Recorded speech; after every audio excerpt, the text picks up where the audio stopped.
నమస్తే అండి, welcome to 41 days channel. కొన్ని రోజుల క్రితం మన ఆర్ఆర్బీ గ్రూప్ డీని 41 డేస్లో చదివితే ఎలా సాధించవచ్చు అని చెప్పి ఒక వీడియో చేయడం జరిగింది. ఆ వీడియోలో చాలా క్లియర్గా బిగినర్స్ ఎలా చదవాలి, లెర్నర్స్ ఎలా చదవాలి అండ్ జాబ్ కొట్టడానికి సిద్ధంగా ఉన్న వాళ్ళు ఎలా చదవాలన్నది కూడా నేను ఎక్స్ప్లెయిన్ చేశాను. బట్ కొంతమందికి అంటే మనం ఒక వీడియో చేస్తే చాలామందికి డౌట్స్ క్లియర్ అయిపోవాలి అలా అనుకుంటాను నేను. బట్ ఈ వీడియో చూసేటప్పటికి కొంతమందికి కొన్ని డౌట్స్ వచ్చాయి. లైక్ ఎలాంటి వాళ్ళు అంటే కొంచెం ఏంటంటే ఆనందించాల్సిన విషయం ఏంటంటే ఒక 2-3 ఇయర్స్ నుంచి గ్రూప్ డి చదువుతున్న వాళ్ళు హ్యాపీగానే ఉండే బాగా ప్రిపేర్ అవుతున్నారు. అట్ ది సేమ్ టైం ఇప్పుడే డిగ్రీ అయ్యి లేదా ఇప్పుడే ఇంటర్మీడియట్ అయ్యి లేదా ఇప్పుడే ఒక బీటెక్ చదువుతున్న పిల్లలు అవ్వచ్చు లేదా బీటెక్ అవ్విన వాళ్ళు కూడా గ్రూప్ డి అప్లై చేశారు. అది అభినందించాల్సిన విషయమే. దాంతోపాటు వాళ్ళు చదువుదామని ఫిక్స్ అయ్యారు. సో నాకు అడుగుతున్న కామెంట్స్లో కానీ లేదా నన్ను అడుగుతున్న పర్సనల్గా వస్తున్న మెసేజ్లు ఏంటంటే, అన్న నేను బీటెక్ చదువుతున్నాను, నాకు ప్రిపరేషన్ ప్లాన్ చెప్పండి, ఎలా స్టార్ట్ చేయాలి, నేను ఒక హౌస్ వైఫ్ నాన్న, నేను ఎలా చదవాలి, నాకు ఆల్రెడీ జాబ్ చేస్తున్నాను, నేను ఎలా చదవాలి, లేకపోతే ఏ బుక్స్ తీసుకోమంటారు, మ్యాథ్స్కి మీ వీడియోస్ సరిపోతాయా, అసలు ఇవన్నీ ఏంటి కదంటే నేను ఆల్రెడీ కొన్ని రోజులు చదువుతున్నాను అన్న, కానీ మళ్ళీ సెపరేట్గా గ్రూప్ డీకి ప్రిపరేషన్ ఎలా చేయాలో అర్థం కావట్లేదు, ఏం స్టార్ట్ చేయమంటావు, ముందు ఏది చదవమంటావు అని కొన్ని రకాల డౌట్స్ అడుగుతున్నారు. సో ప్రతి ఒక్కరికి వీడియోగా కామెంట్స్ చెప్పడం ఎందుకు, మెసేజ్ చేయడం ఎందుకు, ఒక వీడియో అంటూ చేస్తే మిగతా వాళ్ళందరికీ కూడా ఇదే డౌట్ ఉంటే క్లియర్ అయిపోతుంది అనే ఉద్దేశంతో చేయడం జరుగుతుంది. ఇది కాకుండా ఇంకొక ఇన్ఫర్మేషన్ కూడా ఉంది, దానికోసం చేస్తున్నాను. సో ఫస్ట్ వన్, ఈ గ్రూప్ డి నోటిఫికేషన్ అనేది చాలా మంచి నోటిఫికేషన్. ఇది మిస్ చేశారంటే తర్వాత ఎప్పుడో వస్తుంది, తర్వాత చూసుకుందాం అనుకుంటే అప్పుడు ఇప్పుడున్న ఎంతూజిజం అనేది ఉండదు. ఎందుకంటే 2019లో నేను చూసిన స్టూడెంట్కి 2024లో చూస్తున్న స్టూడెంట్కి ఒకలాగా లేడు తను కూడా. అంటే ఒక నోటిఫికేషన్కి స్టూడెంట్లో చాలా రకాల మార్పులు వచ్చేస్తాయి. సో అంత ఇంట్రెస్ట్ అనేది ఉండకపోవచ్చు, చాలా సిచ్యువేషన్ డిమాండ్ చేస్తాయి. సో ఇప్పుడే ప్రజెంట్ అప్లై చేసావు, సో ప్రజెంట్ మన దగ్గర ఇంకా 2-3 మంత్స్ ఈజీగా ఉంది. ఎలా లేదని ఎగ్జామ్ జూలైలోనే ఉంటుంది. సో మన దగ్గర మార్చ్, ఏప్రిల్, మే, జూన్ 4 మంత్స్ ఉంది. ఈ 4 మంత్స్ నీది కాదనుకుని మనస్ఫూర్తిగా కూర్చోగలిగితే డైలీ 18 అవర్స్, ఒక 16 అవర్స్ ఆర్ 14 అవర్స్ అని ఏం కాదమ్మా. నువ్వు hardly 8 hours are 6 to 8 hours మనస్ఫూర్తిగా చదవాలి. అంటే ఎటువంటి డీవియేషన్ లేకుండా చదవగలిగితే గ్రూప్ డి జాబ్ని క్రాక్ చేయొచ్చు. ఎందుకు మాట చెప్తున్నానంటే, ఫర్ ఎగ్జాంపుల్ నేను చాలామంది దగ్గర ఒక 30 to 40 మెంబర్స్ మెసేజ్లు చూసుంటాను. అందులో అందరూ హౌస్ వైఫ్ సార్, మేము ఎలా చదవాలి, వాళ్ళు ఏ టైంలో స్పెండ్ చేయగలం అన్నది మీరే చూసుకోండి. మీకంటూ ఒక టైం ఉంటుంది. అలాగే జాబ్ చేస్తున్న వాళ్ళు కూడా మీకంటూ ఒక టైం, ఏ టైంలో ఫ్రీ అవుతారో నాకు తెలియదు కదా, మీ జాబ్ ప్రొఫైల్ ఏ టైంలో ఉంటుందని తెలియదు. సో ఎవరైనా సరే, నువ్వు బయట వేరే స్టూడెంట్వి, బీటెక్ చదువుతున్న స్టూడెంట్ అయినా సరే, లేదు కంప్లీట్గా నేను కాంపిటేటివ్ కోసం కూర్చున్న స్టూడెంట్ అయినా, ఎవరైనా సరే నువ్వు ఒకటే అనుకో, నాకు సార్ చెప్పినట్టు 6 to 8 అవర్స్ హార్డ్లీ, అంటే బాగా చదవాలి. అంటే ఇంకా 6 to 8లో నువ్వు శ్వాస పీల్చుకోవడం, బుక్స్ చదువుకోవడం, ఈ రెండు తప్ప వేరే యావిగేషన్ ఉండకూడదు. అంటే ఆలోచన కానీ ఎక్కడ వేరే థాట్ అనేది ఉండకూడదు. సో ఓపెన్ చేస్తే బుక్, సమ్ చేస్తే సమ్ గురించి ఆలోచించాలి, చదివితే చదివిన దాని గురించి ఆలోచించాలి, ప్రాక్టీస్ చేస్తే ప్రాక్టీస్, అంటే ఇంక నీ బ్రెయిన్, నీ బాడీ మొత్తం అంతా అక్కడే ఉండాలి. అలాంటి చదువు కనుక నువ్వు 6 to 8 అవర్స్ చదవగలిగితే, అది ఎప్పుడైనా ఎర్లీ మార్నింగ్ 4కి వెళ్ళేసి చదవమంటారా సార్, నైట్ 10 వరకు చదవమంటారు, ఏం కాదు. నీకు పగలంతా వర్క్ చేసుకునే వ్యక్తి అనుకోండి, ఈవినింగ్ 6కి మొదలెట్టి నైట్ 12-12:30 లేదా 1 వరకు చదువు, 7 అవర్స్ అయిపోద్ది. లేదు నైట్ డ్యూటీ చేసుకునే వ్యక్తి అయితే మార్నింగ్ 6 నుంచి 12-12:30 1 గంట, అంటే ఒక టైం పెట్టుకుని పడుకుంటావు కదా, అది కాకుండా మిగతా టైంలో చదువుకో. లేదు మార్నింగ్ 3 అవర్స్, ఈవినింగ్ 3 అవర్స్. లేదు సార్ నేను కంప్లీట్లీ ఫ్రీ అంటావా, రోజంతా చదువు. బట్ చదివేటప్పుడు మాత్రం మనసా వాచ అని చదవాలి. లైక్ నువ్వు చదివేది తప్ప నీకు వేరేదేది నీ మైండ్లోకి, నీ మనసులోకి రాకూడదు. అలాంటి డెడికేషన్ చూపించండి. వన్స్ పోయిన తర్వాత, ఎగ్జామ్ అయిపోయిన తర్వాత 1 or 2 మార్క్స్లో కనుక పోతే అప్పుడు పడే బాధ నిన్ను ఎలా తీసుకురమ్మని రాదు. మళ్ళీ చెప్తున్నాను, మీరు ఈరోజు ఒక 1 మంత్ వేస్ట్ చేస్తే అది ఆల్మోస్ట్ 4 ఇయర్స్కి ఈక్వల్ అయిపోతుంది. ఎందుకంటే మళ్ళీ నెక్స్ట్ నోటిఫికేషన్ అయ్యేటప్పటికి మళ్ళీ ఇంకో 3-4 ఇయర్స్ పట్టేస్తుంది కదా. అందువల్ల ఇప్పుడు ఆ 1 మంత్ని వేస్ట్ చేయకండి. మీ ఫ్రెండ్స్ సినిమాకి వెళ్దామన్నారా, నో. నీ ఫ్యామిలీ ఫంక్షన్కి వెళ్దామన్నారా, సెడ్ నో. ఏదైనా ఒక నీకే నీ మనసుకే కాసేపు వాట్సాప్ చూడు, కాసేపు ఇన్స్టాగ్రామ్ చూడు, కాసేపు యూట్యూబ్ చూడందా, నీకు నువ్వు చెప్పుకో, నో సారీ నాకు టైం లేదు, నాకు 4 మంత్స్ అవుతుంది, నేను చదువుకోవాలి, నాకు జాబ్ కావాలి. ఇలాంటి మాటల్లో మోటివేషన్ నీకు నువ్వే ఇచ్చు. ప్రతిసారి ఎవరో వచ్చి ఎవరు అస్సలు ఎవరెవరు, ఎందుకంటే నీకు జాబ్ వచ్చి నువ్వు సెటిల్ అవుతుంటే ఎవరు నీకు మోటివేషన్ ఇస్తాడు చెప్పు. వాడికి అంత అవసరం ఉంది, నువ్వు సెటిల్ అయితే వాడికే బాధ. సో నువ్వు సెటిల్ అయ్యేది నీకు ఇంపార్టెంట్ కాబట్టి నీకు నువ్వే చేసుకోవాల్సి వస్తుంది. కొన్ని వాటిని సాక్రిఫైస్ చేయండి. ఓకే, సో మనం ఫస్ట్ ఏ క్వశ్చన్స్ స్టార్ట్ చేద్దాం. ఇక్కడ ఉన్నవి 3 క్వశ్చన్సే. జాబ్ చేస్తున్న వాళ్ళు ఏం చేయమంటారు, హౌస్ వైఫ్స్ ఎలా చదవాలి అన్నారు. ఆ రెండింటికి నేను చెప్పేశాను కదా, ఏదైనా సరే హార్డ్లీ 6 to 8 hours చదువుకోవడానికి ప్లాన్ చేసుకోండి. అది మీ టైం మీది. సరే ప్లాన్ చేసుకున్నాం, సరే ఎలా స్టార్ట్ చేయమంటారు, లైక్ ప్రిపరేషన్ ఎలా స్టార్ట్ చేయాలి బ్రో అనే ఒక క్వశ్చన్తో మొదలెట్టాం అనుకో. సింపుల్ నాన్న, ఇక్కడ చాలామంది ఇబ్బంది పడిపోతున్నారు. దేంతో స్టార్ట్ చేయాలి, జాగ్రఫీ చదవాలా, హిస్టరీ చదవాలా, ఎకానమీ చదవాలా, కరెంట్ అఫైర్స్ చదవాలి. ఫస్ట్ వన్, మనకి ఎగ్జామ్ ప్యాటర్న్ తెలియాలి. నీకు ఎగ్జామ్ ప్యాటర్న్ ఆల్రెడీ తెలుసు. 100 క్వశ్చన్స్ ఉంటాయి, 90 minutes టైం ఉంటుంది, దానికి 100 marks. ఈ 100 marksలో అబ్జర్వ్ చేస్తే రీజనింగ్కి ఎన్ని మార్క్స్ ఉన్నాయి నాన్న, 30 marks ఉన్నాయి. మ్యాథ్స్కి ఎన్ని మార్క్స్ ఉన్నాయి, 25 marks ఉన్నాయి. జనరల్ సైన్స్కి ఎన్ని ఉన్నాయి, 25 ఉన్నాయి. సో నాకు బుద్ధి ఉంది కాబట్టి, నాకు తెలివి ఉంది కాబట్టి నేనేమనుకుంటాను, ఈ 3 subjects చదువుతాను. నేను ఆల్రెడీ Group 2 చదివాను సార్, నాకు హిస్టరీ బాగా నాకు వద్దు. నువ్వు ప్రిపేర్ అవుతుంది ఏ ఎగ్జామ్కి, Group Dకి, Group 2 కాదు కదా. సో ఏ సిలబస్ మనకు అయితే ఉందో అదే చదువుకోవాలి. నాకు హిస్టరీ నుంచి మహా అయితే 2-3 బిట్లు వస్తాయి, నాకు వద్దది. అంత పెద్ద బుక్ చదివితే నాకు 3 bits వస్తాయంటే నేను చదవను. అంత బుక్ చదివితే నాకు ఇక్కడ 25 marks వస్తాయి, లేదా ఇక్కడ 30 marks వస్తాయి, ఇక్కడ 25 marks వస్తాయి. నేను ఇవి చదువుతా. సో Group D అంటే ఇన్ని పేపర్స్, ఇన్ని సబ్జెక్ట్స్ కాదు, 3: అర్థమెటిక్, రీజనింగ్, జనరల్ సైన్స్, అంతే. ఆ 3 topics చదివితే నాకు ఎన్ని మార్క్స్ వస్తున్నాయి, ఇక్కడ 80 marks వస్తున్నాయి. క్వాలిఫై అవ్వడానికి సమ్ టైమ్స్ పేపర్ టఫ్గా ఉంటే 50 చాలు, పేపర్ ఈజీగా ఉంటే 65 చాలు. అంటే తెచ్చుకోవాలంటే ఇక్కడి నుంచే తెచ్చుకోవచ్చు కదా సార్. మరి మొన్న లాస్ట్ టైం 41 days చెప్పేప్పుడు జీకే, కరెంట్ అఫైర్స్ కూడా చెప్పాను. అది ఎప్పుడు, ఈ 80 marks మీద కమాండ్ వచ్చేస్తుంది నీకు, పర్లేదు ఇంకొంచెం టైం మిగులుతుంది, ఆ టైంలో నేను చదువుకోవడానికి అవకాశం ఉంది అంటే నేను డైలీ 1 hour కరెంట్ అఫైర్స్ చదవమన్నాను, అంతే తప్ప మిగతా అన్నిటికీ ఏమీ లేదు కదా. జాగ్రఫీకి ఇచ్చాను. ఎప్పుడు ఇవి నీకు బాగా వస్తాయి. ఇప్పుడు నేను చెప్తుంది ఎవరికి, సార్ ఎలా స్టార్ట్ చేయాలి బ్రో అన్నారు కదా, వాళ్ళ కోసం. నువ్వు స్టార్ట్ చేసేటప్పుడు నీ మైండ్ అంతా నాకు Group Dలో 3 topics ఉన్నాయి, ఆ 3 topics చదివితే నాకు జాబ్ వస్తుంది అనుకునే వెళ్ళు. We have 120 days, no problem, సరేనా. సో మనకి రీజనింగ్ నుంచి 30 marks వస్తున్నాయి, అర్థమెటిక్ నుంచి 25 వస్తున్నాయి, జనరల్ సైన్స్ నుంచి 25 marks వస్తున్నాయి కాబట్టి సో ఆబ్వియస్లీ మ్యాథ్స్కి 55 marks. మనం దేనికి స్టార్ట్ చేస్తాం, డెఫినెట్గా మ్యాథ్స్కే స్టార్ట్ చేస్తాం. ఆ మ్యాథ్స్లో నువ్వు ఫస్ట్ ప్రిఫరెన్స్ దేనికి ఇవ్వాలి, రీజనింగ్కి అండ్ అర్థమెటిక్కి. నేనేమనుకుంటానంటే per day like 6 hours spend చేస్తున్నాం. ఎన్ని అవర్స్ స్పెండ్ చేస్తున్నానన్నా, 6 hours స్పెండ్ చేయగలుగుతాం. నీకున్న పరిస్థితుల్లో 6 hours స్పెండ్ చేయగలుగుతాం. అప్పుడు నేనేమనుకుంటానంటే 1 రీజనింగ్ ఆర్ మ్యాథ్స్, దీనికి 4 hours ఇస్తాను. సెకండ్ వన్ జనరల్ సైన్స్ ఉంది కదమ్మా, దానికి 2 hours ఇస్తాను.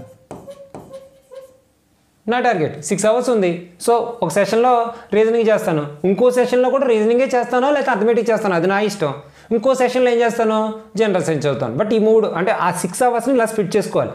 2 hours అదే 2 times ఏమో దేనికి ఇవ్వాలి, అర్థమెటిక్కి రీజనింగ్కి కలిపించుకుంటా. ఇంకో 2 hours ఇంకొక 1 part ఏమో దేనికి ఇస్తాను, జనరల్ సైన్స్ ఇవ్వడం. అది 6 hours అయితే. అలా కాదు, నీ దగ్గర టైం ఉంది, 6 కాదు 9 hours టైం ఉంది. ఎంత ఉంది, 9 hours టైం ఉంది అనుకో. అప్పుడు ఇది ఏమైపోతుంది, ఇది 6, ఇది 3. లేదు సార్ నేను చదవగలను, 12 hours ఉన్నాయి సార్ నా దగ్గర అన్నావు అనుకో. ఎంత ఉంది, 12 hours ఉన్నాయని అనుకో. అప్పుడు నేనేం చెప్తానంటే ఇది 6 hours, ఇది 3 hours. రిమైనింగ్ ఒక 3 hours ఉంటుంది కదా, అందులో 2 hours ఏం చెప్తానంటే కరెంట్ అఫైర్స్కి చేయమంటాను.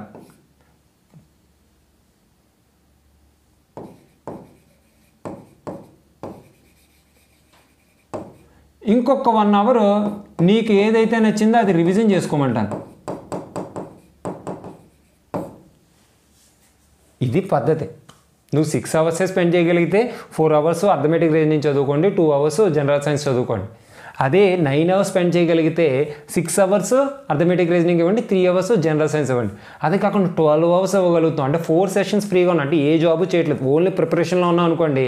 అప్పుడు 6 hours అర్థమెటిక్ రీజనింగ్ కోసం ఉండాలి, 3 hours జనరల్ సైన్స్ కోసం ఉండాలి, 2 hours current affairs and GK కోసం ఉండాలి. 1 hour నీకు నచ్చింది, ఆ వాటిలో నీకు ఏది నచ్చితే అది రివిజన్ చేసుకుని ఇలా ఉండాలి. ఇది ప్రిపరేషన్ స్టైల్. ఒక పర్ డే 12 hours కంటే ఎక్కువ ఎవరు చదవలేరు. చదువుతున్నాం అనుకుంటే చదువుతున్నాం అనుకోవడమే, చదవడం కాదు. ఎందుకంటే ఎలా లేదన్నా 6 to 7 అవర్స్ కంప్లీట్గా నిద్ర ఉండాలి. ఇంత ప్రిపరేషన్లో కాంపిటేటివ్ ప్రిపేర్ అవుతున్నప్పుడు మనిషికి నిద్ర చాలా కంపల్సరీ ఉండాలి. స్ట్రెయిన్ అవుతుంది బ్రెయిన్. ఆ టైంలో బ్రెయిన్కి మనం రెస్ట్ ఇవ్వాలంటే పడుకోవాలి.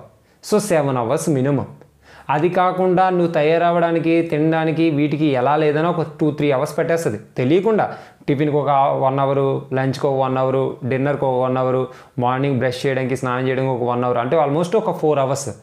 4 అవర్స్ ఇది ఒక 7, 12 అంటే 11, ఆల్మోస్ట్ 12 అవర్స్ అయిపోతుంది కదమ్మా. రెస్ట్ తీసుకో, అటు ఇటు తిరగడానికి ఏదో దానికి. సో అది 12 అవర్స్ తీస్తే మనం చదవగలిగింది ఎంత ఉంటుంది? 12 అవర్స్. ఆ 12 అవర్స్ని ఇలా చేసుకో.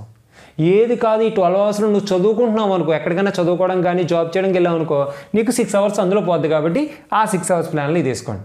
సో ఎవరైనా సరే ఈ ప్లాన్లోనే వెళ్ళాలి. సరే ఎప్పుడు చదవాలో చెప్పారు, మీరు ఎలా చదవాలో ఇప్పటికీ చెప్పలేదు. ఏం చదవాలో చెప్పారు. Okay, arithmetic, reasoning, general science చదవాలి, నేను చదివేస్తాను. ఎప్పుడు చదవాలో చెప్పారు. స్టూడెంట్స్, హౌస్ వైఫ్స్ అయితే ఇలా చదువుతారు. కొంచెం వేరే తక్కువ పార్ట్ టైం జాబ్ చేస్తుంటారు కదా, వాళ్ళైతే ఇలా చదువుతారు. కంప్లీట్గా కాంపిటేటివ్లో ఉన్న వాళ్ళము ఈ టైం ప్రకారం చదువుతారు. మరి ఎలా స్టార్ట్ చేయాలి అది చెప్పట్లేదు మీరు. అంటే నేను నాకు తెలిసినంతవరకు ఫర్ ఎగ్జాంపుల్ మ్యాథ్స్ తీసుకుందాం అమ్మా. మ్యాథ్స్కి మనకున్న మార్క్స్ ఎన్నమ్మా? 55 మార్క్స్. అంటే నేను అందులో క్లారిటీగా చెప్తున్నా, మ్యాథ్స్ అంటే మ్యాథమెటిక్స్ అంటే క్లియర్గా అనుకో, arithmetic, reasoning and pure maths 3 ఉంటాయి. Arithmetic, reasoning and pure maths, ఈ 3 కలిపి నేను మ్యాథ్స్ అంటున్నాను. సో దాని నుంచి మనకి ఎన్ని వస్తున్నాయి? 55 మార్క్స్ వస్తున్నాయి. మనకి ఇక్కడ చాలా ఇబ్బంది ఏంటంటే చదవడం అంటే నేర్చుకోవడం అంటే అనేది ఒక ప్రాసెస్ తెలియదు. ఫస్ట్ నేర్చుకోవడానికి ఒక ప్రాసెస్ అంటూ తెలియదు. మ్యాథ్స్ నేర్చుకునేప్పుడు చాలా జాగ్రత్తగా నేర్చుకోవాలి. నేను విన్నది చాలా ఇబ్బంది పెట్టింది. సార్ నా దగ్గర ఆల్ ఇన్ వన్ బుక్ ఉంది సార్, ఆర్ఆర్బీ గ్రూప్ డి అని చెప్పి మా ఫాదర్ని అడిగితే మా ఫాదర్ ఒక బుక్ తీసుకొచ్చేసారు. ఆ బుక్లో ఆర్ఆర్బీ గ్రూప్ డి సంబంధించి అన్నీ ఉన్నాయి. ఆ బుక్ సరిపోద్దా? క్వశ్చన్ నన్ను అడుగుతున్న క్వశ్చన్ చాలా తప్పేం కాదు. నేను కూడా ఒక ఇనీషియల్ డేస్లో కాంపిటేటివ్ ప్రిపేర్ అవ్వాలంటే ఆ హైటెక్ విజయరాజు అనే బుక్ ఒకటి ఉంటే సరిపోద్దంటే అది కొనుక్కునేవాడిని. అది తెలియదు ఎవరికి, ఎందుకంటే అన్ని సబ్జెక్టులు కలిపి ఒక బుక్లో వస్తే తక్కువ రేట్ అవుద్దని ఒక 400 ఎంతో ఖర్చు పెట్టి తీసేసుకుంటాం. బట్ మనం నేర్చుకుంటుంది 3 అంటే 3 topics: arithmetic, reasoning and general science. At least ఈ 3 వీడియో బుక్లు ఉండాలి. ఒక బుక్లో అయితే జాబ్ రాదు. ప్రీవియస్ పేపర్స్ బుక్స్ ఉంటాయి, ఒక 26 పేపర్స్, 35 పేపర్స్.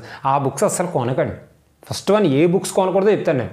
ఆ బుక్స్ అస్సలు కొనకండి. వాటి వల్ల అర పైసా జాబ్ ఉపయోగం కూడా ఉండదు. ఓకేనా? సరే, మీరు మ్యాథ్స్ నేర్చుకునే విధానం చూడండి. లైక్ ఏదో ఒక టాపిక్, ఫర్ ఎగ్జాంపుల్ నేను నెంబర్ సిస్టమ్ అనే ఒక టాపిక్ మాట్లాడుకుంటున్నాను. కోర్స్ నెంబర్ సిస్టమ్ అనే టాపిక్ నుంచి నియర్లీ ఒక 10 క్వశ్చన్స్ అని వచ్చేస్తారా? 10, 8 or 9 అలా ఉంటాయి. నెంబర్ సిస్టమ్ అనే దాంట్లోంచి సింప్లిఫికేషన్ అంటాడు, ఎల్సిఎం అంటాడు, హెచ్సిఎఫ్ అంటాడు, నెంబర్స్ అంటాడు, యూనిట్ ప్లేస్ అంటాడు, ఇంకా స్క్వేర్ రూట్స్ అంటాడు, క్యూబ్ రూట్స్ అంటాడు, లాగర్థమ్స్ అంటాడు. ఇవన్నీ కలిపి ఒక నెంబర్ సిస్టమ్ అనే టాపిక్లో వస్తాయి. అందువల్ల వాటి నుంచి ఆల్మోస్ట్ ఒక 10 క్వశ్చన్స్ వస్తాయి. మీకు గ్రూప్ డి ప్రిపేర్ అయ్యేటప్పుడు ఒక ఎగ్జామ్ పేపర్ తీసుకున్నాను అనుకోండి, అది నెంబర్ సిస్టమ్, ఇది నెంబర్ సిస్టమ్, అది నెంబర్, అలా కనిపిస్తాయి. సో ఒక 10 క్వశ్చన్స్ వస్తాయి. నువ్వు అప్పుడు స్టార్ట్ చేస్తావు కదా. సో స్టార్ట్ చేసేటప్పుడు for example number system important అని సార్ చెప్పారు కదా, స్టార్ట్ చేద్దాం అనుకుంటాం. ఏదో మీ నాన్నగారో లేకపోతే నువ్వు కొనుక్కున్న నోట్స్, టెక్స్ట్ బుక్ తీసుకుంటాం. ఓపెన్ చేస్తే వాడు క్లియర్గా బేసిక్ సినాప్సిస్ ఇస్తాడు, ఒక 30 పాయింట్లు ఇస్తాడు. దాని తర్వాత ఎక్సర్సైజ్ ఇచ్చేస్తాడు. సో నీకు ఎక్సర్సైజ్ చేయడం కొంచెం ఇబ్బంది అవుతుంది, ఆ పాయింట్స్ అన్నీ చదువుకోవట్లే. అందుకని చెప్పి మనం ఎవరైనా క్లాస్ నోట్స్ తీసుకోవాలి. నువ్వు ఏదైనా కోచింగ్ ఇన్స్టిట్యూట్కి వెళ్తే వెళ్ళనుకోండి, వెళ్ళలేదనుకోండి ఏదో ఒక ఇన్స్టిట్యూట్ క్లాస్ నోట్స్ తీసుకుని పక్కన పెట్టుకోవాలి. లేదా మన కోసం బేసిక్స్ నేను వీడియోస్ చేశాను. ఆల్మోస్ట్ మన యూట్యూబ్ ఛానల్లో అన్ని బేసిక్స్ ఉంటాయి. నేనేమి కొన్ని చాప్టర్స్ కాదు, 41 డేస్లో గ్రూప్ డీకి సంబంధించి, గ్రూప్ డీకి అంటే ఏ కాంపిటేటివ్ ఎగ్జామ్కైనా ఇది అర్థమెటిక్ సిలబస్ సార్, ఇది రీజనింగ్ సిలబస్ సార్, ఇది ప్యూర్ మ్యాథ్స్ సిలబస్ సార్ అంటే ఈ 3టికి సంబంధించిన వీడియోస్ నేను చేసేసి సెపరేట్ ప్లేలిస్ట్లో పెట్టా. మీరు చాప్టర్స్ కూడా నెంబర్ 1, నెంబర్ 2 ఏదో బేసిక్స్ అంటే కదా, కంప్లీట్ బేసిక్స్ ఉంటాయి అందులో. నువ్వు జస్ట్ ఆ వీడియోస్ చూడండి. నీకు ఏ చాప్టర్ నచ్చితే, నెంబర్ సిస్టమ్ చాప్టర్స్ ఉంటాయి, అవి చదువుకో. టైమ్ అండ్ వర్క్ ఉంటాయి వీడియోస్, అవి చూసుకో. సో ఆ వీడియోస్ చూడండి, కంప్లీట్గా బేసిక్స్ వీడియోస్ చూడండి. ఒకటి ఉంటే ఒకటి చూసి అయిపోయింది అనుకోకూడదు. ఆ చాప్టర్ సంబంధించి అన్ని వీడియోస్ చూడాలి. చూసిన తర్వాత అమ్మయ్య వీడియోస్ చూశాను, నాకు ఒక కాన్సెప్ట్ వచ్చింది అని ఒక కాన్ఫిడెన్స్ వస్తుంది. 4 చాప్టర్ చేసిన తర్వాత మనకు ఒక కాన్ఫిడెన్స్ వస్తుంది. కాన్ఫిడెన్స్ వచ్చిన తర్వాత మనం ఏం చేయాలంటే ప్రాక్టీస్ క్వశ్చన్స్ తీసుకోవాలి. ప్రాక్టీస్ క్వశ్చన్స్ అంటే నేను ఆ వీడియోలో కొన్ని లెక్కలు చెప్తాను, ఆ లెక్కల కింద హోంవర్క్ ఇస్తాను, అవి కాదు. అది జస్ట్ ఆ మోడల్ అర్థం అవడం కోసం ఇచ్చిన హోంవర్క్, అది కాదు. సెపరేట్గా ఆ బేసిక్స్కి సంబంధం లేకుండా కొన్ని క్వశ్చన్స్ వస్తాయి. ఆ క్వశ్చన్స్ ఎక్కడ ఫోన్లో అవ్వచ్చు, లేకపోతే బుక్లో అవ్వచ్చు, మీ డాడీ కొన్న బుక్లో కానీ ఇప్పుడు ఉంటాయి కదా, ఆ ప్రాక్టీస్ క్వశ్చన్స్ తీయండి. తీసినప్పుడు కొన్ని సమ్స్ వస్తాయి, కొన్ని సమ్స్ రావు. కొన్ని సమ్స్ వస్తాయి గ్యారంటీగా, కొన్ని సమ్స్ డౌట్స్ వస్తాయి. ఆ డౌట్ వచ్చిన సమ్ నేను చెప్పిన మోడల్లో ఉందో లేదని ఒక్కసారి ఏం చేయాలి, రీకనెక్ట్ చేసుకోవాలి. ఉంది అంటే ఒక్కసారి వీడియో మళ్ళీ చూడు. లేదు ఇది కొత్త క్వశ్చన్లా ఉంది అనుకోండి, ఆ కొత్త క్వశ్చన్ని డౌట్ అంటారు.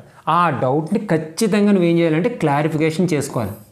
అది ఒకటి నీ ఫ్రెండ్స్ కానీ, మీ టీచర్స్ కానీ, ఎవరో ఒకరు నీ పక్కన నీ రూమ్మేట్ కానీ ఎవరో ఒకరు ఉంటారు, వాళ్ళ ద్వారా క్లియర్ చేసుకోవచ్చు. అప్పటికీ వాళ్ళు ఎవరో క్లియర్ చేయట్లేదంటే మీరు నన్ను అడగచ్చు, బట్ చాలామంది అడగడం వల్ల కొంతమందికి రిప్లై ఇవ్వలేకపోతున్నాను. సో ఎప్పుడో ఒకటితో ఆన్సర్ ఇస్తాను. ఒకవేళ ఇచ్చాను అనుకోండి, నీ డౌట్ క్లియర్ అయిపోద్ది. నేను ఇవ్వకపోయినా అది నీ డ్యూటీ. నీ డౌట్ని నువ్వు క్లియర్ చేసుకోవాలి, గ్యారంటీగా క్లియర్ చేసుకోవాలి. ఎప్పుడైతే డౌట్ క్లియర్ అవుతుందో, ఓకే మన దగ్గర బేసిక్స్ వీడియో చూసాం, దానికి సంబంధించిన నోట్స్ ఉంది, సో మైండ్లోకి బేసిక్స్ దిగబడిపోతాయి. దాని తర్వాత కొన్ని ప్రాక్టీస్ క్వశ్చన్ చేస్తే అన్ని డౌట్లు రాలే, కొన్ని డౌట్లు వచ్చాయంటే కొంత సబ్జెక్ట్ అయితే నీకు లెర్న్ అయింది. సో దాని తర్వాత కొన్ని డౌట్స్ వచ్చాయి, దాన్ని క్లియర్ చేయడం వల్ల ఆ కంప్లీట్ ప్రాక్టీస్ క్వశ్చన్స్ అయిపోతాయి. వన్స్ ప్రాక్టీస్ క్వశ్చన్స్ అయిపోయిన తర్వాత దాని నెక్స్ట్ లెవెల్ బిట్స్ ఉంటాయి. Like previous group D bits కానీ, ప్రీవియస్ ఎన్టీపీసీ బిట్స్ కానీ, ప్రీవియస్ సబ్ ఇన్స్పెక్టర్ బిట్స్ కానీ, ప్రీవియస్ ఎస్ఎస్సి బిట్స్ కానీ, లైక్ ఒకటి రేపు ఏదో ఒక ఎగ్జామ్లో ఇచ్చిన బిట్స్ కనిపిస్తాయి. ఆ బిట్స్ ప్రాక్టీస్ చేయాలి. నేను తీసుకుని చెయ్యాలి అంతే, ప్రాక్టీస్ కూడా కాదు. 20 బిట్లు ఇస్తే 60 బిట్లు చేశాను. సో నీకు అక్కడ ఆ సంస్కరణకు చేయగలిగావు అనుకోండి, నీకు సబ్జెక్ట్ బాగా అలవాటైంది, అర్థమైందని అర్థం. సో నీ మీద నీకు కాన్ఫిడెన్స్ వస్తుంది.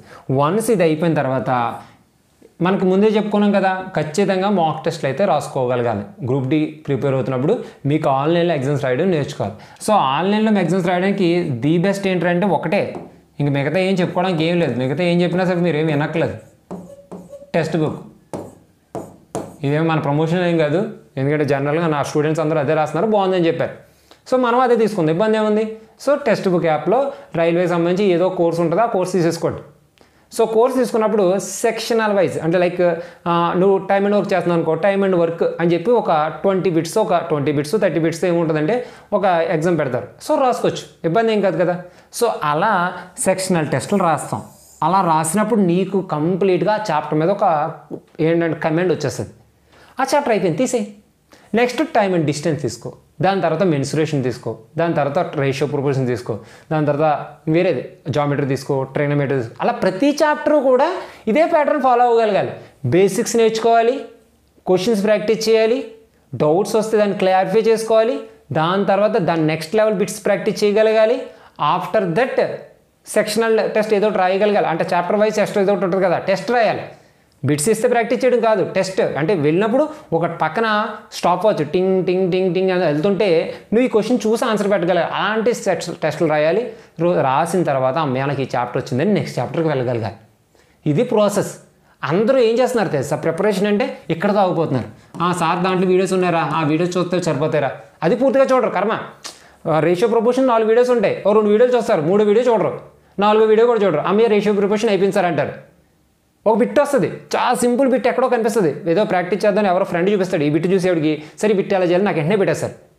నువ్వు పూర్తిగా వీడియోస్ చూడవు, వీడియోస్ అర్థం చేసుకో, నువ్వు అసలు క్వశ్చన్ ప్రాక్టీస్ చేయవు.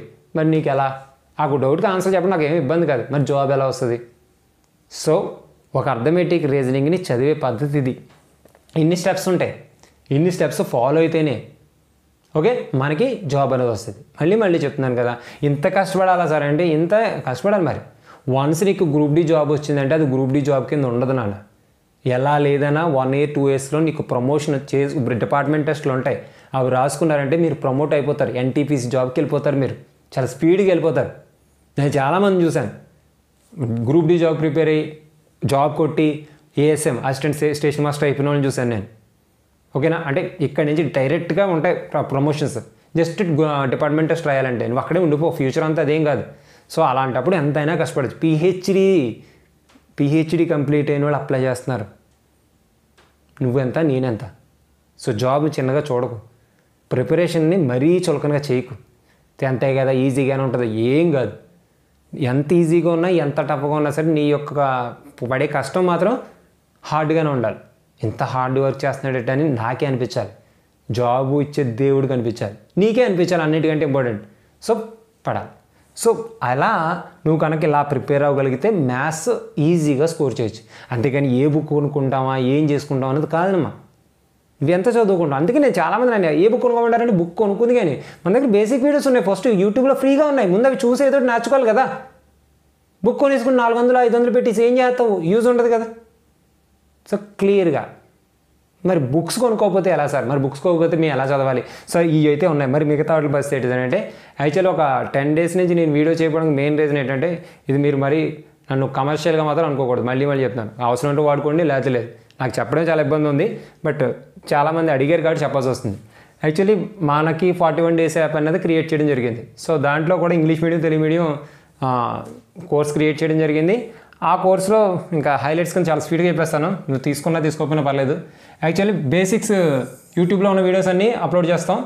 దానికి సంబంధించిన చాప్టర్ వైజ్ నోట్స్ కూడా ఉంది అందులో. దాని తర్వాత లెవెల్ 1 అని చెప్పి ప్రాక్టీస్ క్వశ్చన్స్ ఉంటాయి. జస్ట్ ఒక చాప్టర్కి సపోజ్ ఏదైనా ఒక చాప్టర్ తీసుకున్నాం, టైం అండ్ వర్క్ తీసుకున్నాం అనుకోండి, ఒక 60 లేదా ఒక 80 క్వశ్చన్స్ ఉంటాయి. నువ్వు చేసుకోవచ్చు, కనిపిస్తాయి, ప్రతి క్వశ్చన్ కనిపిస్తుంటుంది, అంటే పీడిఎఫ్ కనిపిస్తుంది. నువ్వు చేసేస్తే ఖచ్చితంగా ఏమొస్తుంది, సగం క్వశ్చన్కి ఆన్సర్లు వస్తాయి, సగం క్వశ్చన్కి ఆన్సర్లు నీకు డౌట్ వస్తుంది. కింద దాని యొక్క ఆన్సర్స్ పీడిఎఫ్ కూడా ఉంటుంది. ఇది కూడా పీడిఎఫ్ రూపంలో ఉంటుంది. అక్కడే పీడిఎఫ్లో ఎక్స్ప్లెనేషన్ ఉంటుంది చాలా క్లియర్గా. సో అది చూసుకోవచ్చు. అప్పటికి నీకు అర్థం కాలేదనుకోండి, ఆ ప్రాక్టీస్ క్వశ్చన్కి సంబంధించిన వీడియో ఎక్స్ప్లెనేషన్ కూడా అక్కడే ఉంటుంది మీకు చాలా క్లియర్గా.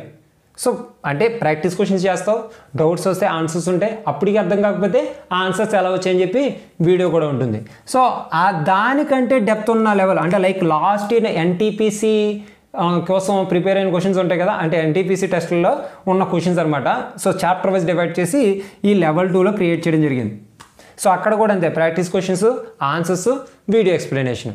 ఇది కాకుండా చాప్టర్ వైజ్ సెక్షనల్ టెస్ట్లు, లైక్ మనం ఒక ఆన్లైన్ టెస్ట్ ఎలా అయితే రాస్తామో అలాగా ఒక్కొక్క ప్రతి చాప్టర్కి 20 to 30 క్వశ్చన్స్ ఇచ్చేలాగా ప్రతి చాప్టర్, లైక్ క్లాక్ ఓ 20 క్వశ్చన్స్, క్యాలెండర్ ఓ 20 క్వశ్చన్స్, వెర్బల్ రీజనింగ్లో ఏదో 20 క్వశ్చన్స్, అలా ప్రతి చాప్టర్కి కూడా ఒక 20 questions mock test. Telugu medium అంటే తెలుగు మీడియం, ఇంగ్లీష్ మీడియం అంటే English medium. And the same time previous NTPC ఒక 50 క్వశ్చన్ పేపర్స్ కలెక్ట్ చేయడం జరిగింది. ఆ 50 క్వశ్చన్ పేపర్స్లో మ్యాథ్స్ నుంచి ఎన్ని వస్తాయి, 60 క్వశ్చన్స్ దాకా వస్తాయి. 55 to 60 క్వశ్చన్స్ వస్తాయి కదా.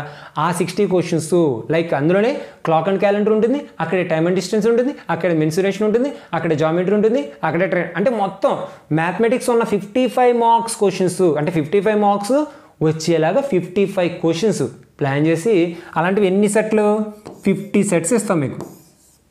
అక్కడ ప్రాక్టీస్ చేసుకో, ఒకేసారి ప్రాక్టీస్ చేస్తే నీకు ఎలా అనిపిస్తుంది, అన్ని చాప్టర్స్ కవర్ అయ్యలేదని తెలుస్తుంది. డౌట్స్ వచ్చాయి అక్కడ వెంటనే వాటి యొక్క ఎక్స్ప్లెనేషన్ పీడిఎఫ్ కూడా ఉంటుంది. అది సరిపోతే ఆ 50 క్వశ్చన్స్ ఒకేసారి ఇచ్చినప్పుడు ఎలా షార్ట్కట్లో ఎలా స్పీడ్గా చేయాలని వీడియో కూడా ఉంటుంది. అంటే 50 వీడియోస్ వస్తాయి.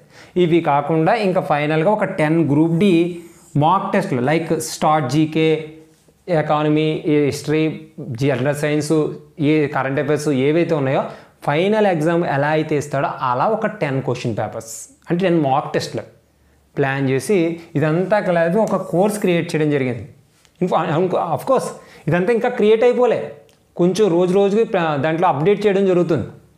నా ఉద్దేశం ఏంటంటే బయట చాలా, అంటే నేను ఎవరో ఒకరి దగ్గర ఎక్కడ దగ్గర కొనుక్కుంటారులే, ఇప్పుడు మనం అంత ఇబ్బంది పడిపోయి మనం ఎందుకు క్రియేట్ చేసేయాలి, మనం సోర్స్ ఎలాగో యూట్యూబ్లో ఇచ్చేసాం కదా చాలు అనే ఫీలింగ్తోనే ఉండేవాడు నేను లాస్ట్ ఇప్పుడు 5 years నుంచి అలా ఉన్నా. బట్ చాలా యాప్స్లో చూసింది ఏంటంటే ఒక చాప్టర్ దాంట్లో 10 వీడియోలు, లేకపోతే దాంట్లో ఒక 20 వీడియోస్ చాలా ఆపేస్తారు. దానికి సంబంధించిన పీడిఎఫ్స్ కానీ, దాన్ని ఎలా ప్రాక్టీస్ చేయాలి, ప్రాక్టీస్ క్వశ్చన్స్ కానీ ఇంకేం ఉండవు దాంట్లో. లెక్చరర్ అందులో ఉన్న టీచర్కి నీకు అసలు ఎటువంటి రిలేషన్ ఉండదు. మరి నీకు ఏమైనా డౌట్ వస్తే, నువ్వు ఎలా చదవాలనిపిస్తే, నీకంటే ఒక ప్యాటర్న్ తెలియాలి కదా. సో నేను ఆలోచించా, లైక్ ఎలా ఉంటే స్టూడెంట్కి కంప్లీట్గా మ్యాథ్స్ అనేది వస్తుంది. Like only RRB group D అని కాదు, ఏ కాంపిటేటివ్ ఎగ్జామ్ చదవాలన్నా సరే కంప్లీట్గా ఒక మొత్తం మెటీరియల్ అంటూ ఒక అవైలబిలిటీ ఉండాలి అని చెప్పి జనరల్గా ఇక్కడ దాకా అయితే ఎవరైనా ఇచ్చేస్తారు. ఇవన్నీ రెడీ చేయడానికే కొంచెం ఇబ్బంది పడుతుంది, ఇంకా పట్టలే. నేను ప్రతిరోజు అప్డేట్ చేస్తే కానీ జరగదు. సో మీకు అందరికీ యూజ్ అవుద్ది అనే వేలో నేను స్టార్ట్ చేయడం జరిగింది. సో ఒక లేదు సార్ మాకు చాలా ఇబ్బంది, మేము తీసుకోమంటే ఇబ్బంది ఏం పడకండి, నీకోసం ఎప్పటికీ యూట్యూబ్లో ఆ వీడియోస్ అలాగే ఉంటాయి. నేను కొన్ని అప్లోడ్ చేస్తాను తప్ప దీన్ని తీసేయడం కట్టే ఏం జరగదు. నువ్వు యూట్యూబ్లో నేర్చుకుంటే జస్ట్ ఈ స్టెప్ కవర్ అవుతుంది. ఈ రిమైనింగ్ స్టెప్స్ ఎందుకోసం అంటే మనం ముందే చెప్పుకున్నాం కదా, ఒక అర్థమెటిక్ రీజనింగ్ నేర్చుకోవాలంటే ఇది ఒక్క స్టెప్తో సరిపోదు. ఈ స్టెప్స్ అన్నీ కంప్లీట్ చేయాలి. సో ఈ స్టెప్స్ అన్నీ కంప్లీట్ చేయాలని డిసిషన్ తీసుకున్న తర్వాత ఒక ప్లాన్ వేసిన తర్వాత అప్పుడు అర్థమైంది. సో ఇక ఎక్కడ లేనప్పుడు వాళ్ళు ఎలా తీసుకుంటారు, సో మనమే ఇవ్వాలి అవైలబిలిటీ అని చెప్పేసి మనం ఇవ్వడం జరిగింది.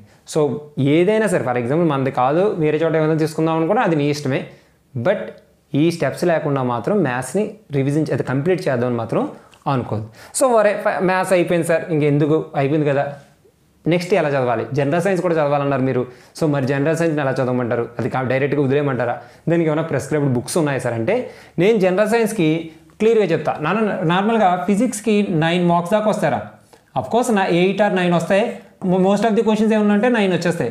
కెమిస్ట్రీకి కూడా అంతే 7 or 6 క్వశ్చన్స్ వస్తాయి. బయాలజీకి 9 or 10 క్వశ్చన్స్ వస్తాయి. ఓవరాల్గా మనకి ఎన్ని అవ్వాలి, 20 అవ్వాలి, అంతే కదా. ఇది ప్యాటర్న్ మన జనరల్గా మన దగ్గర ఉన్న ప్యాటర్న్ 9 to ఇలా ఈ విధంగా ఉంటుంది 25. ఇప్పుడు మనం తెలుసుకోవాల్సింది ఏ బుక్స్ చదివితే వీటికి మంచి మార్క్స్ వస్తాయి, ఏ బుక్స్ చదివితే మనకి మంచి మార్క్స్ వస్తాయి. లైక్ నువ్వు ఇంగ్లీష్ మీడియం అనుకోండి, మీరేమైనా ఇంగ్లీష్ మీడియం అనుకోండి, మీకు ఏం పట్టించుకోక్కర్లేదు, లూసెంట్ జనరల్ సైన్స్ అనే బుక్ ఉంటుంది. లూసెంట్ జనరల్ సైన్స్ ఒక బుక్ ఉంటుంది, ఆ బుక్ తీసుకోండి. మీకు ఫిజిక్స్ కానీ కెమిస్ట్రీ కానీ బయాలజీ కానీ ఎంత అవసరం అంతా ఉంటుంది మెటీరియల్. అంటే వాడు ఎన్సీఆర్టీ మీ బుక్స్ నుంచి తయారు చేస్తాడు కాబట్టి ఆ బుక్ ఇంత ఉంటుంది, నీకు హోల్ సిలబస్ కవర్ అవుతుంది. ఎందుకంటే వాడు చాలా చిన్న చిన్న లెటర్స్ ఇస్తాడు, టేబులర్ ఫార్మ్స్ ఇస్తాడు, కీ పాయింట్స్ ఇస్తాడు, చాలా బాగుంటుంది. అది ఎవరికి, ఇంగ్లీష్ మీడియం వాళ్ళకి. అదే నువ్వు తెలుగు మీడియం అనుకోండి, మీరు కనుక తెలుగు మీడియం అనుకో, ఇక్కడ ఇబ్బంది ఎక్కడ వస్తుందంటే ఇక్కడ వస్తుంది. తెలుగు మీడియానికి మనకి స్టేట్లో ఆర్ఆర్బీ గ్రూప్ డి సంబంధించిన జనరల్ సైన్స్ లేదు. యాక్చువల్లీ జనరల్ సైన్స్కి నెంబర్ ఆఫ్ బుక్స్ చాలా ఉన్నాయి, బట్ ఆర్ఆర్బీ గ్రూప్ డి సంబంధించి పర్టికులర్గా బిట్స్ కవర్ అయ్యేలాగా ఒక ప్రిస్క్రైబ్డ్ బుక్ అంటే మనం కొంచెం చెప్పలేం. సో ఎంతో కొంత చెప్పగలిగింది ఏంటంటే విన్నర్స్ పబ్లికేషన్ చెప్పచ్చు, అది బాగానే ఉంటుంది. మిగతా ఏది కూడా మనకు కావాల్సినంత డేటా కానీ మనకు కావాల్సినంత విధానం ఉండదు. బట్ విన్నర్స్ పబ్లికేషన్లో కూడా ఒకటే డ్రాబ్యాక్ ఏంటంటే ఫిజిక్స్లో ప్రాబ్లమ్స్ తక్కువ ఇస్తాడు, కాన్సెప్ట్ ఇచ్చేస్తాడు. ఎందుకంటే వాళ్ళు కూడా తయారు చేసేటప్పుడు ఓన్లీ ఆర్ఆర్బీ గ్రూప్ డి కానీ తయారు చేయరు కదమ్మా. వాళ్ళు ఏమనుకుంటారు, ఓకే జనరల్ సైన్స్కి ఒక బుక్ ఉండాలి, స్టేట్ మొత్తం మీద బెస్ట్ బుక్ ఉండాలని చెప్పి తయారు చేస్తారు. సో అలాంటి బుక్లో one of the best book winners publication ఒప్పుకుంటారు. బట్ ఫిజిక్స్ వైజ్ ప్రాబ్లమ్స్ వచ్చేప్పటికి అక్కడ ఇబ్బంది అవుతుంది. మరి ఎలా చదవమంటారు సార్ అంటే మీకు ఓపిక ఉండి మీకు టైం ఉంటే మాత్రం నేనేమనుకుంటానంటే 6th నుంచి 10th వరకు ఉన్న టెక్స్ట్ బుక్స్ చదువుకోండి. కానీ ఇప్పుడు ఇది కరెక్ట్ టైం కాదు. ఎందుకు, మన దగ్గర ఉన్నది జస్ట్ 120 డేసే. 120 డేస్ ఉన్నప్పుడు నువ్వు టెక్స్ట్ బుక్ చదివితే రోజుకి ఎంత చదివినా సరే అసలు ఏమీ కదలదు. సో నీ సిలబస్ అంతా కవర్ చేయడం కావద్దు. సో అలాంటప్పుడు నేనేం చెప్తానంటే నువ్వు you have to go for winners publication. ఈ రెండు చేస్తూ లైక్ ఇంగ్లీష్ మీడియం వాళ్ళేమో లూసెంట్ జిఎస్ తీసుకుని తెలుగు మీడియం వాళ్ళు విన్నర్స్ పబ్లికేషన్ తీసుకుని చదువుతారు కదా, ఇది చదువుకోవచ్చు, ఇబ్బంది ఏం కాదు. దీంతో పాటు ఎడిషనల్గా యూట్యూబ్లో, అదే నేను యూట్యూబ్లో కాదు, యాక్చువల్లీ నేను మొన్నటి వరకు ఫ్లిప్కార్ట్లోనే ఉంటుంది అనుకునేవాడిని, ఇప్పుడు మీషోలో కూడా చూశాను నేను. ఆ మీషో బుక్లో అక్కడ మీరు ఏం తీసుకోవాలంటే నాన్న general science VCT book, youth competition అనే ఏదో ఉంటుంది, ఓకే వైసీటీ బుక్ ఉంటుంది జనరల్ సైన్స్ అని చెప్పి. ఆ బుక్ ఒకటి కొనుక్కోవాలి మీరు. జస్ట్ ఐ థింక్ 310 ఎంత ఉంది అది మీషోలో అయితే, అదే ఫ్లిప్కార్ట్లో అయితే 560 ఎంత ఉంది. అందుకే నేను మీషోలో కొనుక్కోమని చెప్తాను. సో వైసీటీ బుక్లో ఏం జరుగుతుందంటే ప్రీవియస్గా 2016 నుంచి ప్రజెంట్ ఇప్పటి వరకు జరిగిన రైల్వేకి సంబంధించిన, అది ఏఎల్పి అవ్వచ్చు, జేఈ అవ్వచ్చు, ఎన్టీపీసీ అవ్వచ్చు, గ్రూప్ డి అవ్వచ్చు, ఇంకా రైల్వేలో ఏదైనా జాబ్స్ పడితే ఆ జాబ్ సంబంధించిన ప్రీవియస్ క్వశ్చన్స్ అన్నీ ఇచ్చి దానికి ఎక్స్ప్లెనేషన్ కూడా చాలా షార్ట్ కట్ వేలో ఇస్తాడు. ఆ బిట్స్ చేస్తున్నప్పుడు నీకు రివిజన్ బాగా జరుగుతుంది. వన్స్ ఆ రివిజన్ బాగా జరిగినప్పుడు చెప్పాను కదా, ఇది చదవడం బేసిక్స్, తర్వాత ప్రాక్టీస్ క్వశ్చన్స్ ఉండాలి కదా. ఆ ప్రాక్టీస్ క్వశ్చన్స్ అన్నీ ఎక్కడ దొరుకుతాయంటే అక్కడ చాప్టర్ వైజ్ ఉంటాయి మనకి క్లియర్గా. లైట్, సో లైట్ సంబంధించి ఎన్ని క్వశ్చన్స్ ఉన్నాయి, ఆ క్వశ్చన్ ఎప్పుడు అడిగాడు, దాని ఆన్సర్ ఏంటి, దాని బిట్స్ ఏంటి, అలా మొత్తం ఎలా వెళ్ళిపోతాయి. నియర్లీ ఒక 17,000 18,000 బిట్స్ ఉంటాయి. ఆ బిట్స్ అన్ని చదివేటప్పుడు నీకు కాన్సెప్ట్ రివిజన్ మీద రివిజన్ అయిపోద్ది. బట్ ఇక్కడ బాధపడాల్సిన విషయం ఏంటంటే ఆ వైసీటీ బుక్ అనేది ఓన్లీ ఇంగ్లీష్ మీడియంలోనే ఉంటుంది. నేనేమంటానంటే నువ్వు ఇంగ్లీష్ మీడియమా తెలుగు మీడియం అనే విషయాన్ని ఎప్పుడూ ఆలోచించుకో. సరే ఇక్కడ చదవడం తెలుగు మీడియంలోనే చదివావు కదా, కానీ ఆ బిట్టు నీకు అది వచ్చిందనుకో నీ క్లారిటీగా అర్థం అవుద్ది. అర్థం కాలేదనుకోండి అట్లీస్ట్ నీ గూగుల్ స్కానర్ని అలా స్కాన్ చేస్తే అక్కడ ఇంగ్లీష్లో ఉన్న క్వశ్చన్ ఆటోమేటిక్గా ఎందులో మారిపోద్ది, తెలుగులో మారిపోతుంది. సో ఇక్కడ లాంగ్వేజ్ అనేది నీకు బ్యారియర్ అడ్డు అవ్వకూడదు. నేర్చుకోవడానికి నెంబర్ ఆఫ్ చాయిసెస్ ఉన్నాయి, నేర్చుకోండి. లేదు సార్ అంటారా, మీరు ఇలా చదివి తెలుగులో మాక్ టెస్ట్ పెట్టి చాలా ఉంటాయి, అవి తర్వాత చెప్తాను. లైక్ నేను సెర్చ్ చేస్తాను, ఎందుకంటే నువ్వు గ్రూప్ డి జాబ్ కొట్టాలంటే అదే నా ఆలోచన, నా ఆశ. సో నేను ఎలా అయితే చదివి గ్రూప్ డి జాబ్ కొట్టాలని కోరుకుంటానో అలాగే నిన్ను కోరుకుంటాను. సో అలాంటప్పుడు ఏమైతే బాగుంటుంది అన్నది నాకు తెలిసిన స్టూడెంట్స్ ద్వారా కానీ లేదా నా ద్వారా కానీ నేను కనుక్కుని నీకు చెప్పడం జరుగుతుంది. ఓకే, సో అలా మీరు జనరల్ సైన్స్ని కంప్లీట్ చేయాలి. అది కూడా తెలుసు కదా, ఒక టైం ఇచ్చాం కదా, ఆ టైం పీరియడ్లోనే 4 అవర్స్ 2 అవర్స్ 6 అవర్స్ 3 అవర్స్ ఈ టైం ఏదైతే స్లాట్ పెట్టుకున్నామో ఆ స్లాట్లోనే చదివి కంప్లీట్ చేయాలి. మైండ్లో పెట్టుకో, నీకు ఎగ్జామ్కి నియర్లీ 100 నుంచి 120 డేస్ ఉంటుంది. ఈ టైంలో కనుక నువ్వు చదవకపోతే ఇంకెప్పటికీ చదవలేవు. నేనైతే 100 డేస్ అంటే కూర్చొని చదివేస్తాను, నాకు ఏ ఇబ్బంది లేదు. ఎందుకంటే చాలామంది 6 ఏళ్ళు 7 ఏళ్ళ నుంచి చదువుతున్న వాళ్ళు ఉన్నారు. నువ్వు చదవాల్సిన జస్ట్ ఎంత 100 డేస్ 120 డేస్, దానికి కూడా టైం స్పెండ్ చేయలేమా? ఓకే, సో మళ్ళీ చెప్తున్నాను, మనకి గ్రూప్ డి అనేది depends on only 2 topics, mathematics and general science. So ఈ రెండాటికి కంప్లీట్గా టైం కేటాయించండి. ఎంత టైం కేటాయించినా సరే అది 2:1 రేషియోలో ఉండాలి. దానికి 2 పార్ట్స్ 2 అవర్స్ ఇస్తే దీనికి 1 అవర్ అవ్వాలి. ఆ రేషియోలో దాని టైం స్పెండ్ చేయండి. డైలీ చదవండి, ఏ రోజు రెస్ట్ తీసుకోవద్దు, సండే అంటూ లేదు. సో చదివేటప్పుడు మ్యాథ్స్కి అయితే నేను నార్మల్గా ఒకటి, సపోజ్ మన వీడియోస్ చూసి నువ్వు బుక్స్ ప్రాక్టీస్ చేసుకోవాలనుకుంటే సింగిల్గా అంటే అర్థమెటిక్ ఈ బుక్, రీజనింగ్ ఈ బుక్ ఉన్నదే తీసుకోండి. లేదు బుక్స్ కొనకూడదు అనుకుంటే మన యాప్ కోర్స్ కూడా లైక్ చెప్పేద్దాం, కోర్స్ కూడా క్లారిటీగా నార్మల్గా అయితే నేను 999 అనుకున్నాను, ఇప్పుడు ఏమనిపిస్తుంది అంటే ఈ వీడియో చూస్తున్నాను కాబట్టి మీరు రేపు చూస్తే 999 ఉంటుంది, కోటీస్ కొనాల్సి వస్తుంది. సో మార్చాలి. సో 499, ఎందుకంటే మీకు అవైలబిలిటీ మీరు కొనడానికి కూడా ఈజీగా ఉండాలి కదా. ఐ థింక్ తీసుకోగలరు అనుకుంటా. అంతకంటే తక్కువ పెట్టచ్చు కానీ సీరియస్నెస్ రాదు. 100, 90, 50 పెడితే నీకు సీరియస్నెస్ రాదు, నాకు సీరియస్నెస్ కూడా ఉండాలి కదా. నేను ఎక్కువ ఎంత ఎఫర్ట్స్ పెట్టి చేయాలి అన్నది ఎప్పుడు అనిపిస్తుంది, ఓకే వాడు 500 రూపీస్ పే చేశాడు మనకి, we have to pay return back and something అనిపించాలి నాకు. అలాంటప్పుడు మనకి అది పెద్ద అమౌంట్ కాదనుకుంటున్నాను. సో తీసుకుంటావా తీసుకోవాలన్నది నీ ఇష్టం నాన్న, నేను కూడా ఎక్కువ ఫోర్స్ చేయలేను. బట్ నా మైండ్ సెట్ ప్రకారం తీసుకుంటే నువ్వు ఖచ్చితంగా బెనిఫిట్ పొందుతావు. ఒకవేళ తీసుకోకూడదు అనుకుంటే నాకు వద్దు సరే యాప్లో అంటావా, క్లియర్గా 2 టెక్స్ట్ బుక్స్ తీసుకోండి. అర్థమెటిక్ ఒక టెక్స్ట్ బుక్, రీజనింగ్కి ఒక టెక్స్ట్ బుక్. లైక్ బయట ఏదైతే సెంటర్ నీవు వెళ్ళిన నియరెస్ట్ బుక్ స్టాల్ ఏదైతే ఉందో ఆ బుక్ స్టాల్ ఖచ్చితంగా ప్రాక్టీస్ క్వశ్చన్స్ మన దగ్గర ఉండాలి. వితౌట్ ప్రాక్టీస్, వితౌట్ డౌటింగ్ మనం ఏది సాధించడం. సో టెక్స్ట్ బుక్స్ అనేది నీ దగ్గర ఉండాలి. ఓకే, ఆ విధంగా జనరల్ సైన్స్కి అయితే ఈ బుక్ తీసుకోండి, తెలుగు మీడియం ఇంగ్లీష్ మీడియం అయితే ఈ బుక్ తీసుకోండి, మ్యాథ్స్కి అయితే ఏదర్ కోర్స్ తీసుకోండి ఆర్ చెప్పిన టెక్స్ట్ బుక్స్ తీసుకోండి. ఏ టెక్స్ట్ బుక్స్ క్లారిటీ చెప్పట్లేదు, ఎందుకంటే మన దగ్గర నెంబర్ ఆఫ్ ఛాన్సెస్ ఉంటాయి. ఇది చదివితేనే జాబ్ వస్తాను కదా, ఏ చాప్టర్లో అయినా సరే ఇంపార్టెంట్ క్వశ్చన్స్ ఎక్కడ ఉండవు, క్వశ్చన్సే ఉంటాయి. ఆ క్వశ్చన్లో రాము అని ఉంటే ఈ క్వశ్చన్లో రాజు అని ఉంటుంది తప్ప మోడల్ ఎక్కడా మారదు. సో నీకు నచ్చింది మరీ అన్నీ కలుపుకున్న టెక్స్ట్ బుక్లు కాకుండా, బుక్స్ కాకుండా విడివిడిగా రీజనింగ్ ఒక బుక్, అర్థమెటిక్ ఒక బుక్ తీసుకొచ్చాలి. ఓకే, ఎక్కువ టైం స్పెండ్ చేయండి తప్ప ఎక్కువ మనీ స్పెండ్ చేయకండి. ఓకే, ఏదైనా సరే లాస్ట్ ఛాన్స్, బాగా చదవండి. All the best and thank you.